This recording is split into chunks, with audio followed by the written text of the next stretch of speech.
El 17 de diciembre, el evangelio que toca es el de Mateo 1, 1 al 17. Genealogía de Jesucristo, hijo de David, hijo de Abraham. Abraham engendró a Isaac, Isaac a Jacob, Jacob a Judá y a sus hermanos.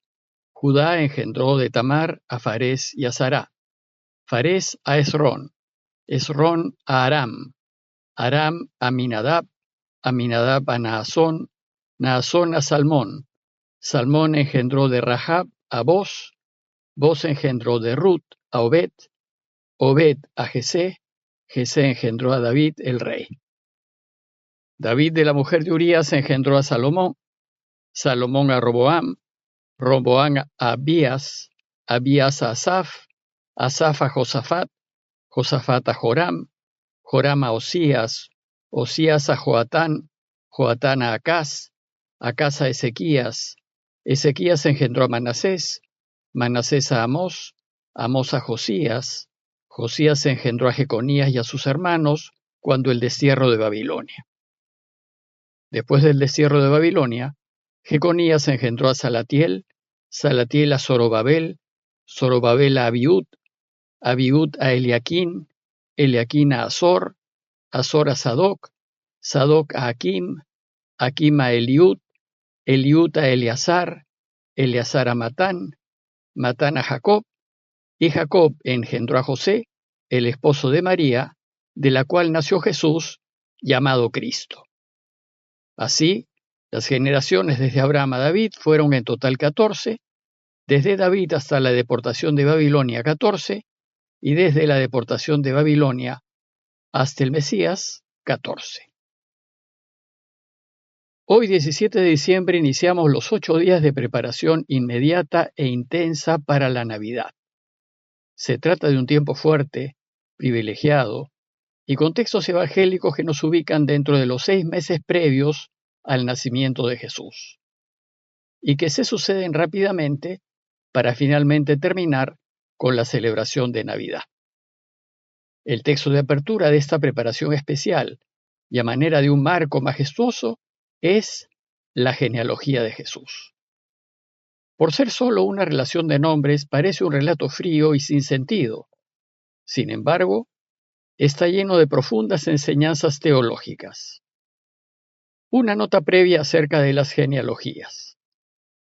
La palabra genealogía viene del griego genos, que significa generación, raza, familia, descendencia, pero también significa origen. Solo Lucas y Mateo nos presentan la genealogía de Jesús.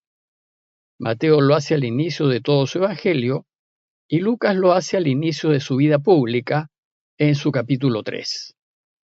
En ambas genealogías de lo que se trata es de presentarnos al Señor, pero estas genealogías están dirigidas al público para el que escriben sus obras. Lucas escribe su evangelio para los cristianos venidos del paganismo, y por tanto, la genealogía que nos presenta es más universal y se inicia en Adán. De manera que así abarca a todos los pueblos de la humanidad. Mateo, en cambio, escribe su evangelio para los cristianos venidos del judaísmo, y por tanto su genealogía parte desde Abraham, el origen del pueblo de Israel. Si comparamos las dos genealogías veremos que son bastante distintas. En realidad, solo coinciden en la línea de descendencia entre Abraham y David, y luego coinciden en José, el esposo de María, de quien nació Jesús. Y la razón, como ya dijimos antes, es que los evangelios no son relatos biográficos, sino catequéticos, escritos para enseñarnos acerca de Jesús. Las genealogías son composiciones teológicas que no buscan darnos la línea exacta de los parientes de Jesús, sino enseñarnos que Jesús, por ser descendiente de David, es el Mesías esperado, y que en él se cumplen todas las promesas de Dios. La genealogía del día de hoy es el inicio del Evangelio según Mateo, y su propósito, a manera de introducción, es presentarnos al Señor y decirnos quién es. Veamos el texto más en detalle. El texto empieza así. Genealogía de Jesucristo, hijo de David, hijo de Abraham.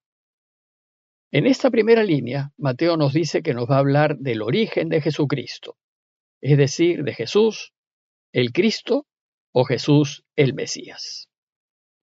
El lector del Evangelio ya sabe, entonces, desde la primera línea, que Jesús es el Mesías.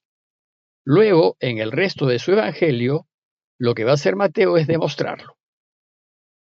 Y esta primera línea también nos dice que Jesús es hijo de David, es decir, que viene de la descendencia de David, de quien las escrituras judías dicen que vendrá el Mesías. Los judíos creían que el Mesías debía ser descendiente de David. Por tanto, al decir que Jesús es hijo de David, cumple con la condición para ser el Mesías.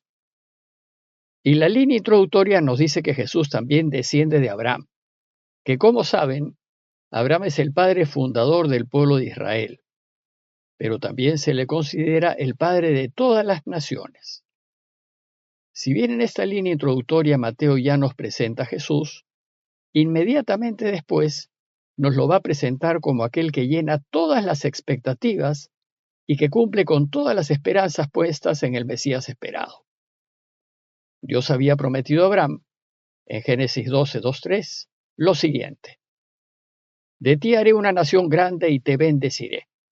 Engrandeceré tu nombre, y sé tú una bendición, y por ti se bendecirán todos los pueblos de la tierra.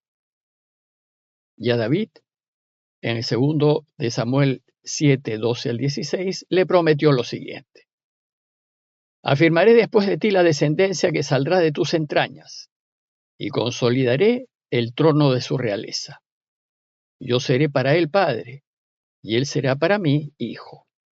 Tu casa y tu reino permanecerán para siempre ante mí, tu trono estará firme eternamente.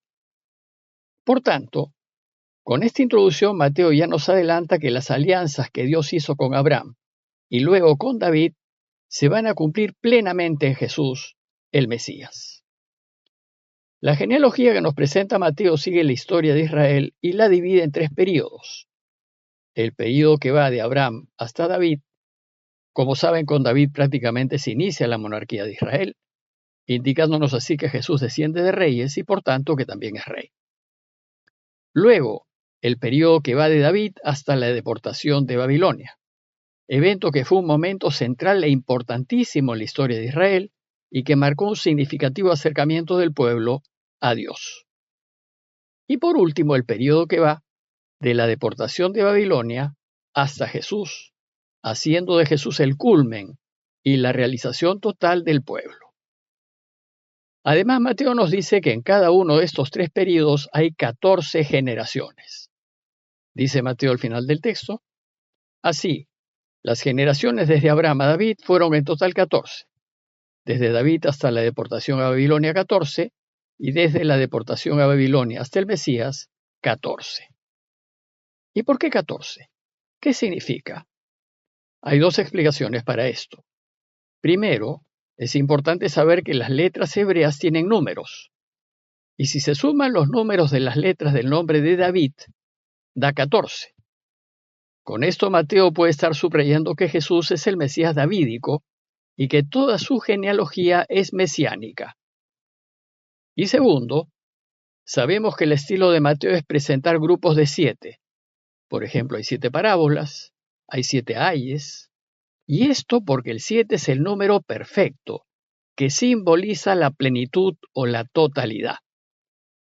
Mateo puede estar entendiendo el pasado hasta antes de Jesús como 6 veces 7 generaciones.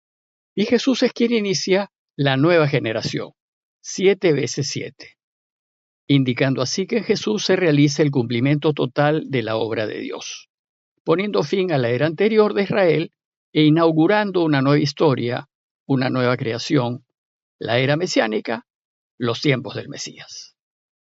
Es de mencionar que en la lista genealógica de Mateo se encuentran 5 mujeres: Tamar, Rahab, Ruth, la mujer de Urías Betsabé, y por último María, la madre de Jesús. Si bien es extraño que en las listas genealógicas se mencionen a mujeres, pues las mujeres no contaban para nada, más extraño es que 4 de ellas fuesen de origen pagano, Con esto Mateo nos está enseñando que la pureza de la raza no es lo que cuentan, sino cómo Dios ha ido trabajando en ellas. Pero además en 4 de ellas hay situaciones irregulares de pareja. Tamar era una viuda, no era de Judá, a quien su suegro la hizo madre de gemelos. Rahab era una prostituta cananea de Jericó que ocultó a espías israelitas. Ruth era una moabita que se casó con el judío Booz por medios algo dudosos. Y por último, Betsabé, la mujer de Urías elitita, a quien el gran rey David hizo matar para tratar de ocultar el hecho de que la había dejado embarazada. Luego de la unión de David con quien fue la mujer de Urías, nació el rey Salomón. La tradición judía considera a estas 4 mujeres como colaboradores del plan de Dios para Israel, e indica que también los gentiles o paganos están incluidos en los designios de Dios. Otro dato importante es que la generación de Mateo termina diciéndonos que Jacob engendró a José, el esposo de María, de la cual nació Jesús llamado Cristo. También aquí María es un instrumento mediante el cual Dios realiza su obra de salvación, y también que el Hijo de María nacerá de manera extraordinaria, pero esta vez nacerá no por una situación irregular de pecado, sino por una intervención directa de Dios, que significará la liberación del pueblo y del mundo entero. El texto pues no dice que José engendró a Jesús, como en los casos anteriores, sino dice que José fue esposo de María y que de ella nació Jesús. En lo que sigue Mateo nos va a decir que Jesús nació de María, una virgen, por obra del Espíritu Santo, es decir, por intervención de Dios.